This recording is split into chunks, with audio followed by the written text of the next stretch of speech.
Política. Bruno Silva, já conectado com a gente, bom dia. Olá, muito bom dia, Sandra, muito bom dia, Guilherme, bom dia a todos os nossos queridos ouvintes. Bruno, hoje temos aí uma pauta até que cheia, viu, de discussões na Câmara de Campinas, desde questões climáticas, que vem sendo assunto, né, da pauta, não só na Câmara, né, nas prefeituras, da sociedade civil como um todo, essa preocupação com os extremos, né, e como prepararmos para essa situação que deve ser mais recorrente, não só aqui na nossa região, como em todo o país. Necessário e às vezes até com atraso, né? Pois é, um atraso nem se fala, né, Sandra? Você chama atenção num dos pontos mais centrais, né? Esse é o tipo de debate que, em tese, a gente já poderia estar vendo ele ser feito efetivamente, né, com propostas críveis, com uma direção educacional muito intensa também, a fim de você mudar a mentalidade, comportamentos, né, estimular um tipo de comportamento diferente em relação ao meio ambiente e com medidas, inclusive, punitivas exemplares, né? Algo que, infelizmente, a gente não vê no Brasil como um todo, mas que, de algum modo, a gente precisa começar a se movimentar. Eu lembro que há uns anos atrás, cerca de uns 10 anos atrás, a gente lia em qualquer livro didático, ouvia muito das pessoas o seguinte: para resolver problemas de escala global, é preciso ter uma mentalidade geral, mas que a mudança seja a partir de onde nós estamos, né? Ou seja, é aquela ideia de que você precisa começar a se movimentar do micro para também, de algum modo, impactar o macro, e não só esperar que grandes consensos sejam estabelecidos, leis gerais sejam feitas, ou até mesmo acordos internacionais sejam celebrados. É óbvio que isso é importante do ponto de vista da atuação do Estado, mas é preciso fazer algo a partir do nosso terreno como um todo, né? E aí você chama atenção para um projeto que vai estar hoje, né, em discussão, né, turno único de discussão e votação, projeto de lei 94 de 2024, autoria do vereador Luiz Rossini, que institui o Dia Municipal de Educação Ambiental em Campinas, né? Ele fala, inclusive, que a educação ambiental está prevista desde a Constituição de 1988, mas que ela contribui diretamente para a preservação do meio ambiente, dignidade das pessoas, mas que até agora ainda não se avançou muito. Qual que é a minha preocupação? Não adianta só você estabelecer um dia se for só para ter no calendário. É preciso que isso vá para muito além do calendário. Isso se torne, por exemplo, um programa permanente nas escolas, onde não só no dia 3 de junho, mas no mês de junho, se faça uma série de eventos, seminários, encontros, propostas práticas do que melhorar na cidade, por exemplo, para questão ambiental, né? Então aí você começa a ter um outro tipo de configuração se você articular efetivamente esse dia da educação ambiental com medidas de educação ambiental, né, Sandro? E hoje a gente tem também um assunto importante abrindo, né, a pauta, Bruno, a votação em relação à comissão processante aberta contra a vereadora Paula Miguel do PT por conta daquela festa, né, festa da Bicuda, que teve cenas, digamos assim, de teor sexual, e ela auxiliou, digamos assim, essa festa por meio de uma emenda impositiva, auxiliou financeiramente, né? Desculpa.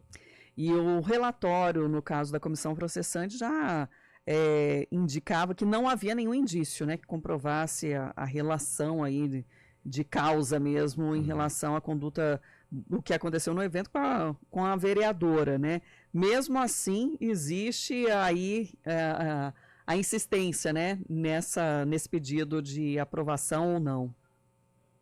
Sandra, eu lembro que na época que isso tudo aconteceu, eu fui muito enfático dizendo que isso era dar um tiro de canhão no mosquito, né? Ou seja, não adianta você querer a partir disso estabelecer uma comissão processante e alguns até visualizando a possibilidade de você ter vamos dizer assim, uma perda de mandato parlamentar ou algo nesse sentido. É uma medida exagerada. Sim. Você pode, obviamente, repreender, de repente o Conselho de Ética da Casa dar algum tipo de orientação, entender que a vereadora foi corresponsável, embora também isso seja questionável nesse caso em específico. Tanto é que o parecer que eles vão votar, que é o parecer da comissão, é um parecer favorável pela maioria dos membros ao arquivamento da denúncia, né? E eu acho que esse tende a ser justamente o tom mesmo da coisa, né? A denúncia caminhando para ser arquivada por um motivo. Primeiro, porque Paola também deu sorte na configuração da comissão, quando da época que foi feita ali, né, a votação, o sorteio e tudo mais. E segundo, porque eu também entendo que, do ponto de vista da aplicação, né, da legislação em si, não faz sentido você avançar numa comissão como esta para esse objetivo político. Acho que o objetivo da parte da base governista que articulou isso à época foi justamente gerar aquilo que eles queriam, que é um fato político e, consequentemente, um desgaste da parlamentar em torno dessa questão como um todo. E só trazendo também mais um projeto que entra em discussão, para instituir a Lei Larissa, né, sobre a utilização de faixas exclusivas para ônibus do transporte coletivo urbano, por veículos que prestam também serviços de acessibilidade, né, no transporte de pessoas com deficiências, seja aí ligados a vans escolares, né, adaptadas, táxis, para que tenham também faixas exclusivas em horários específicos para indicar o transporte de pessoas com um transtorno do espectro autista, além de deficientes físicos, mentais ou intelectuais. É uma medida que vem no sentido, né, Sandra, de ter um impacto social, né?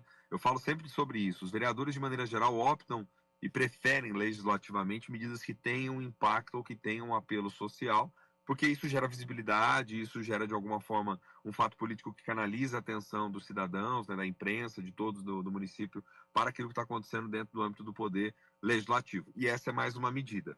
Qual que é a única questão que eu acho que é importante pensar sobre esse projeto? Pode ser que esse projeto futuramente, a depender da visão do executivo e a depender de como isso está sendo costurado, inclusive nos bastidores, possa vir a ser alvo de um veto parcial, possa vir a ter algum tipo de questionamento. Em que sentido? No sentido de que está entrando numa esfera, que é uma esfera que compete ao âmbito administrativo, executivo mais ENDEC, vamos dizer assim, no que diz respeito aí não só ao trajeto do ônibus, né, ponto de parada, faixa exclusiva, mudança estrutural, custo de projeto, e por aí vai. Então veja, só para ficar bem claro para o nosso ouvinte, a medida é extremamente importante e relevante, faz parte do jogo também você entender que esses setores precisam de alguma forma ser atendidos da maneira adequada. Qual é que é o problema? Às vezes como você torna isso operacional na prática, sem ouvir previamente, né, as instituições, organismos aí responsáveis diretamente por isso no município. Né?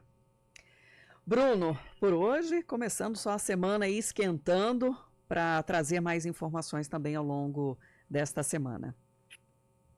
Vamos começando apenas esquentando os motores. Detalhe, já avançamos bastante, porque a quantidade de honrarias, como eu comentava aqui nos bastidores, já diminuiu mais, né, gente? A gente já está falando mais de proposta legislativa nessa semana, né? Mas são 2 terços ainda. 2 terços de... Pois é. Então, assim, já está diferente do que a gente vinha acompanhando, né? Vamos ver se vai esquentando ainda mais nas pautas das próximas sessões. Gente, um abração para vocês, para o nosso querido ouvinte aí de Campinas e toda a região. Forte abraço, excelente começo de semana. Até mais, Bruno. CBN Campinas.